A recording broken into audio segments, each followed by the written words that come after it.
Hello everybody, welcome to episode 3, series 1 of Intentionally Waiting.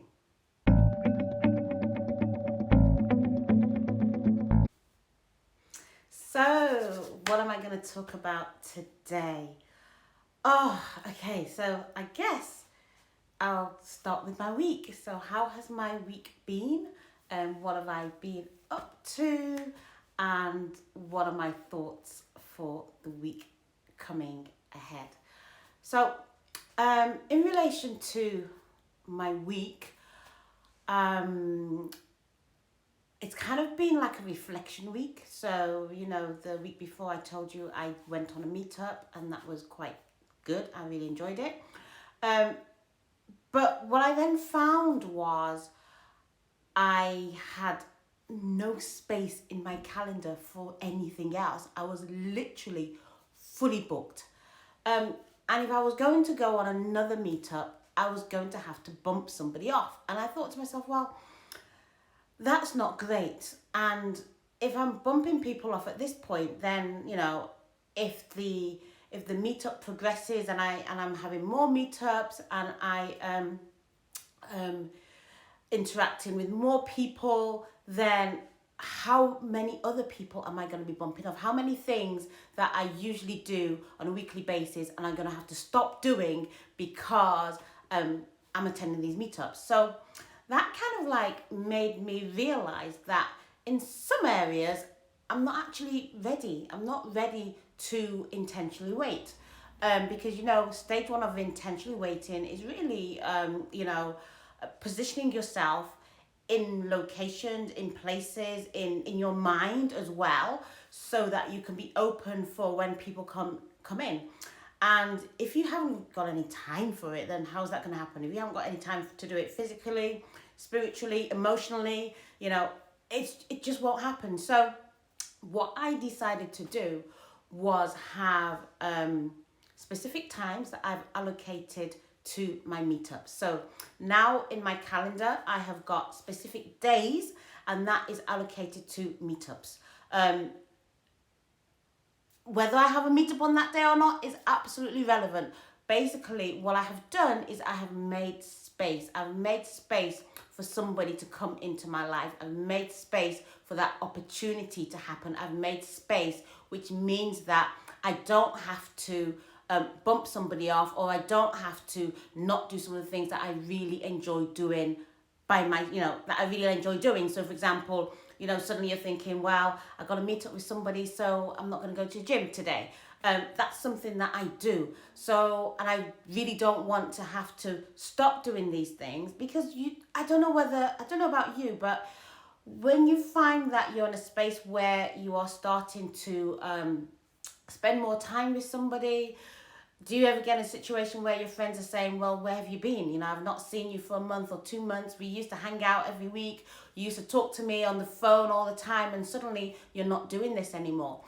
And you realize in your life that, there's certain things that you normally used to do and they're just not happening because you're now trying to make space for this other person coming into your life. Now, if you'd already created the space, then you wouldn't have to. And that's the key thing. So what I've done in my diary now, so I've got days and they're called meetup days. And some of them are in the afternoon, some of them are in the evening, some of them are on weekends. But I've just spaced them around so that I know that time is allocated. So if I was to, meet somebody and I decided it'd be a great idea for us, or they invited me out and says, hey, what day are you free? I can easily go, I'm free on this date, I'm free on this time. So that's one thing that came to my attention last week. And I'm so glad that I've done it, because not only is it a physical act, but it's also a spiritual act. It's also an act that, of faith. So, I am believing for everything that I'm believing through faith. And when you act on your faith, then you are ushering that to happen in the natural. So by faith, I have got these meetup dates created. So, and by faith, these meetup dates will be fulfilled. So, and that is me being like, almost like truthful to myself that yes, I am actually ready. Yes, I am open for these opportunities and I've already planned for them. So, if you're the kind of person like me sometimes that just plans on the whim, this is something that really going to help you to actually start to focus on, your waiting like now. This is a now moment. This is not like, oh, when it happens, then I'll do this, because that's kind of like a future kind of stuff, and you don't know how far in the future you're throwing it to. But if you're focusing on a now moment and you're saying, now I'm going to do this, now I'm ready, now these things can come into my life, then you're going to see there's going to be a flip, and suddenly those slots are going to get taken up. And and I have said, like, if for example next week I'm not on a meetup, I've then got time to just sit down and reflect and spend time with God. So you can do other things with that time, but at least that it's there and you've created it for a specific purpose rather. So that's one thing that I'd like to reflect on that happened during the week. The other thing that it's really, really, I think might help somebody is your list, because we're coming back to the list, and sometimes there might be things that are not on your list because they're not that important to you. They're not something that necessarily needs to happen, that you need in your life, but it might be on somebody else's list. So, for instance, I'll just take a hobby. So, say you've decided to go for a meetup, and the person that you're meeting has got this hobby that they are so interested in. Like, they tell you that I am so interested in doing this. This is something that I really love to do. I do it every week, and it might not be a hobby of yours. The very initial thing would be for us to go, okay, you know what, I'm just going to switch off because this is not me. I am just not into that, just because that's not what you're into at this point in time. But I think there is cause to be able to just lean in a little bit. Like, obviously, if it's something that is way off, something that you would never do, like, for example, the person does mountain climbing and you're afraid of heights, and it's just something that you just don't even want to delve down. But if it's something that you actually don't know whether you have an opinion about it or not, or it's something that you've never tried, or it's something that you kind of quite think that, oh, it might be, maybe it is a nice thing to take on board. An option could be to actually do that as part of your meetup. So one of the things that you can actually do in a meetup is arrange to do something that is really important to them, especially if it's really important to them, and if it's something that they're harping on all the time and they're saying, oh, this is something that I really, really love doing, because it's going to help you determine two things. First of all, it's going to help you determine if it's actually something that you like to do. So is it something that that you didn't think was going to be okay, and suddenly you're thinking, actually, what, I can enjoy this. And secondly, it's also going to help you determine whether this relationship is for you, because if your partner does something that they really, really love, and they love to the point that it takes a lot of their time, and you're not party to that could cause issues. That could cause issues in terms of communication, connection.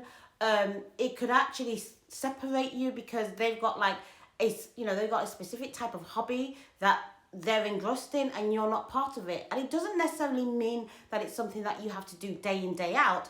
But it's more a case of, it's not something that you dislike, and it's also something that you can support your partner with.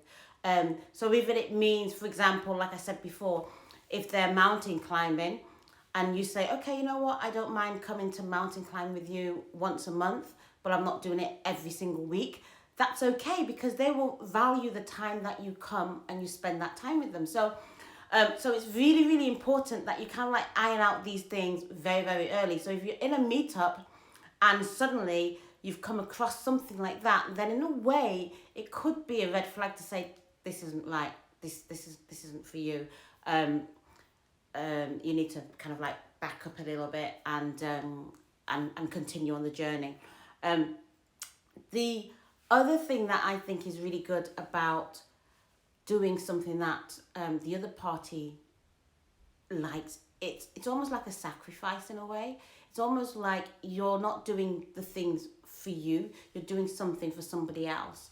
And that is always a blessing, because, you know, the more you can do for somebody else, the more you actually get back in all different ways and in all different scenarios. So I think that when it's not always about what you want, but when it's also about what the other party wants, what's important to the other party. And especially as we are women, most of the time, it's like we expect to be wined and dined. We expect to be taken here and there. We expect the guy to, like, you know, pull out all the stops and go, hey, you know, I've got this and I've got that, and to be so romantic and so loving and whatever. We expect all of that.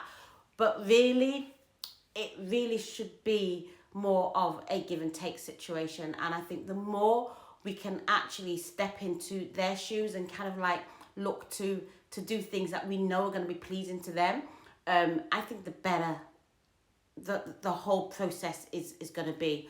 And I think the other thing is that it makes us feel better. We're more grounded. So, and I'm saying this I'm saying this because today I am actually going on a meetup. Yes, I am.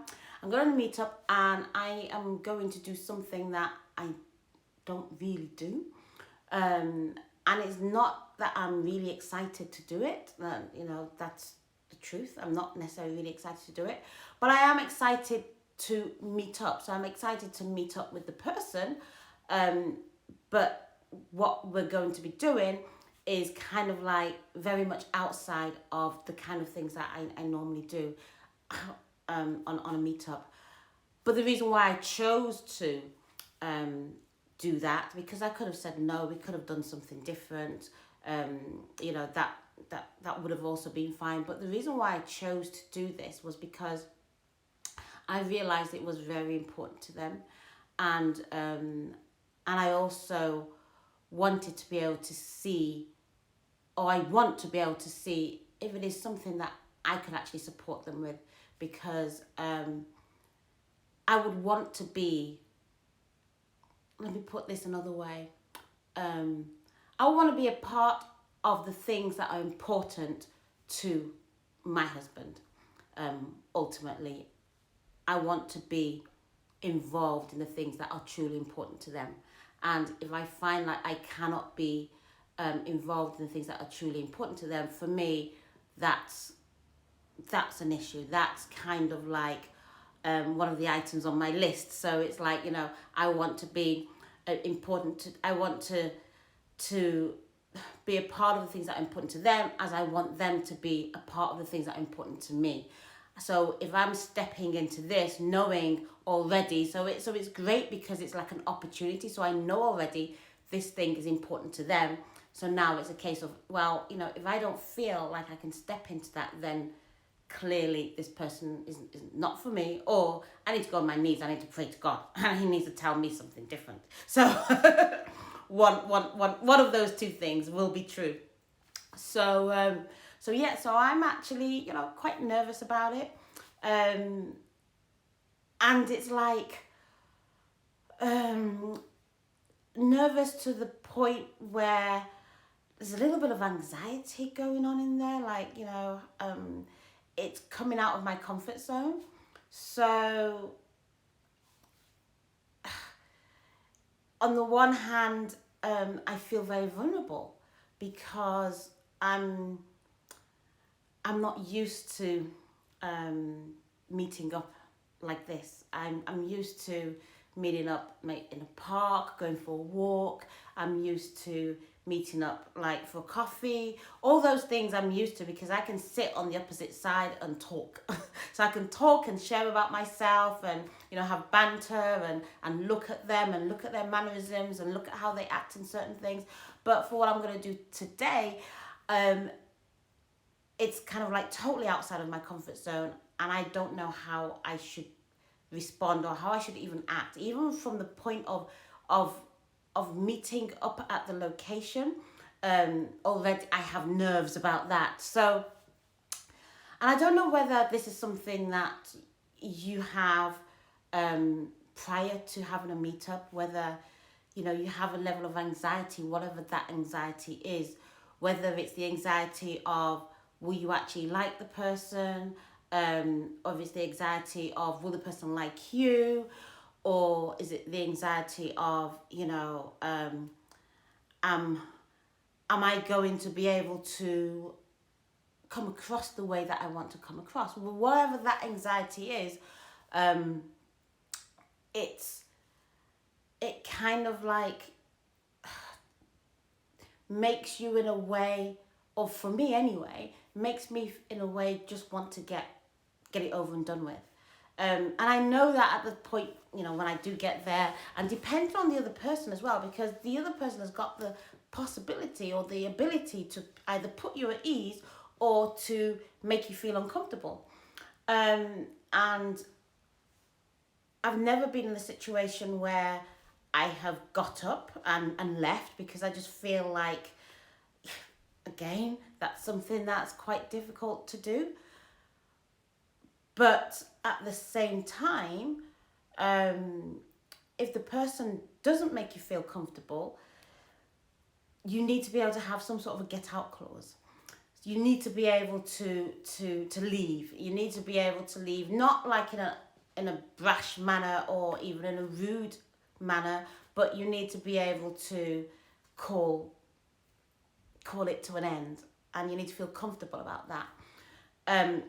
But I guess my nerves today are more on the likes of there is some of will the person like me? Will I like the person?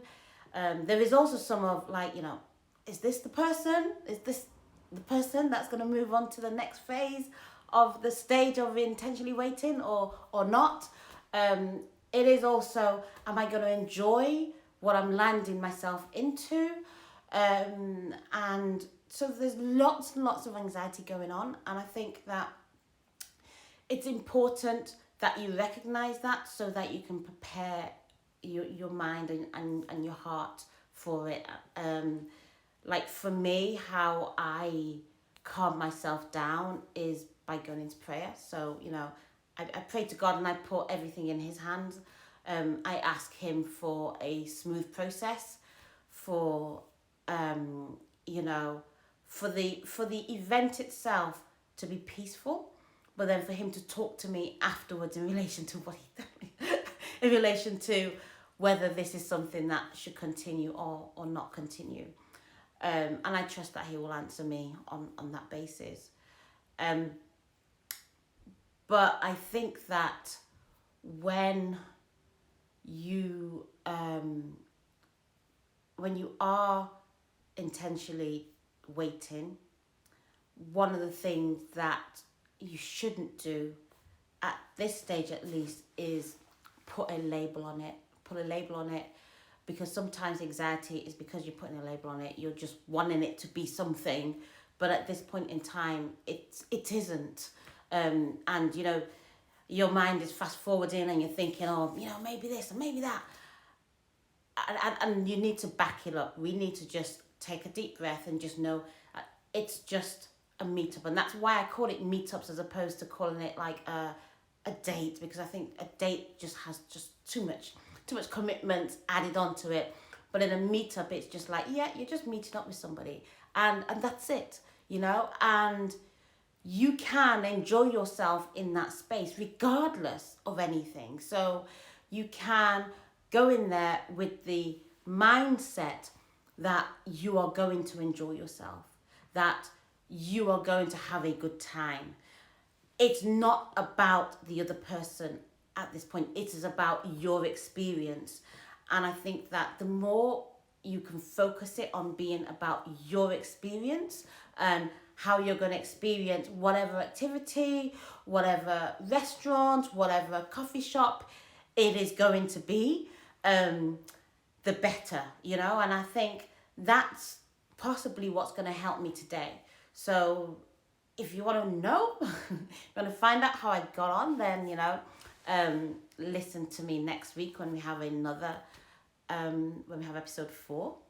And you never know what's going to happen in episode 4. But at least in episode 3, you know that I am moving forward. Moving forward into my journey. I am learning things as I'm going along. Like I said, you know, I've got those dates in my diaries, which I think was really key to do, because it's allowing me to plan. So and yes, so I'm going to see what's going to happen as a result of this particular meetup, how I get along. It will be interesting to see how going into a space that I'm not used to, how I feel about that, and how I adapt or not adapt, and the outcome as a result of that, whether, you know, based on that I move on further with this particular person, or whether it's a case of, I just can't get into the things that you're into, and that would be, it's not necessarily would it be a shame. It will just be what it is. It will just be what it is. It will be like, you know, if you can't connect on that level, then really it's not about trying to change the person to wean them from doing it, because that's what you met, and that's what they do, and that's what they really love to do. And it's great if somebody can actually tell you what they really love to do. But if somebody doesn't, I think it should be a question. Ask them, like, what do you really like doing? And then see if you can then go do it with them on one of your meetups and see how you get on. And if you love it, then you know that you've got something in common that you can build on. And if you don't, then you've got to be able to weigh up whether it's something that you could be okay with them going off doing their thing, and that particular thing, and you not being part of it. Don't get me wrong, because I do think that there is space and room for you to have your own things, for sure. But I just think that if it's something that, well, for me anyway, you know, this is just my thoughts.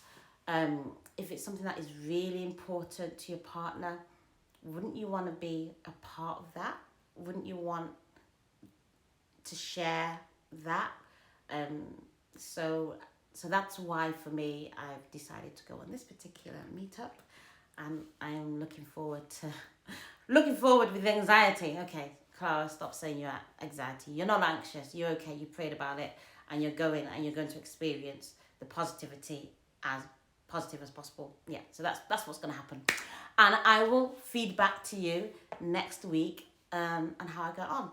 So I always close with, what am I going to call this podcast? Last week I called it what do you do when you don't know what to do, and that was not the title. So I'm going to probably call this something else, which is probably not going to end up being the title, but it's the flavour. And I think the flavour for today is about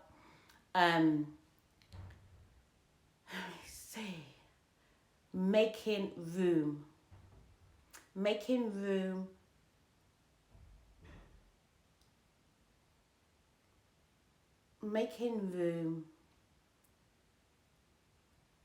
for I'm stuck. I'm absolutely stuck. Yeah. Making room for new beginnings. Yeah. Making room for new beginnings. That's it. So that's been it. So that has been Intentionally Waiting. I apologise. Last week I called it Intentionally Dating. That's not the name of this series. It's called Intentionally Waiting, and it will always be called Intentionally Waiting. And if I call it Intentionally Dating, then just know it is a mistake, but just swiftly move on, because it is definitely intentionally waiting, and this is my journey, as I rebuild my family through these steps and these processes, which I believe will build me a firm foundation. Have a great week, everybody, and I will speak to you soon. Bye.